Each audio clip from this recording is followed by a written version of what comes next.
Hi, we are going to work on a basic paw trick today.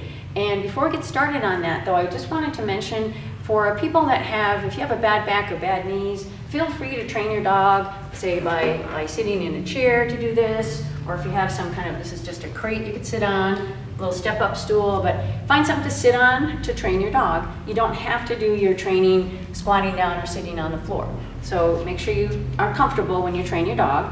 And if you have a small dog and you wanted to say, put your small dog on something like this, I would put a blanket or something on this so that it's good footing for my dog. But I could say put my small dog on there, and then I could work with my small dog like this, so that it's easier for the dog and it's easier for you. So I just wanted to mention that before we get started. And now we're going to bring out little Mr. Kelso. Kelso, come here. Good boy. Thanks for coming over. Good boy. So we're just going to start with learning how to do, oops, I'm going to turn him around here. Here, sweetie. So we're going to do this paw first. Come here. Kelso's going to show us how to get started on doing a paw shake trick. Can you sit? Good boy. Yes. Good boy. All right, let's come back over here. Kelso, I know I got cookies. Come here, sit.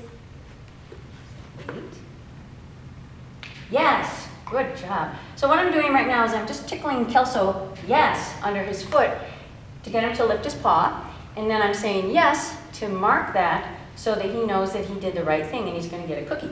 Come on over here. Yeah, we got to get a little space. Sit. If you need to actually lift your dog's paw, that's all right also.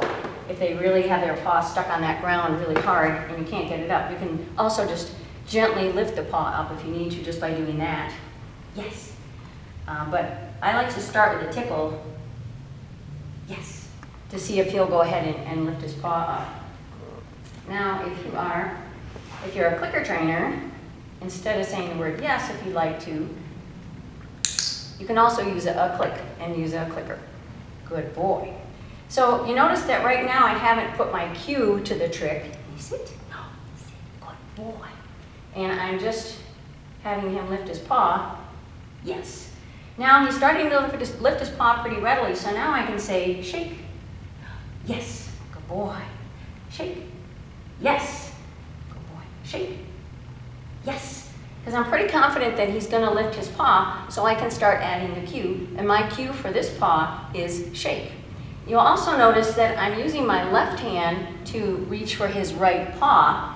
And I like to do that way rather than crossing over like a human handshake. And that's because when I do future paw tricks with the dogs, that really facilitates that. So it's a little bit better. Come here, sit. Oh, let's come over here. A little bit better to do the same hand and the same paw. Wait. Yes. Now I'm doing the other paw, so I'm not going to use a cue yet. Yes. Oh, good job.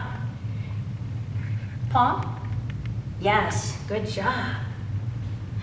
Paw. Oh, excellent job, Kelso. Very good. He hasn't really done paw shakes before, so this is really good, a good example of a beginner dog.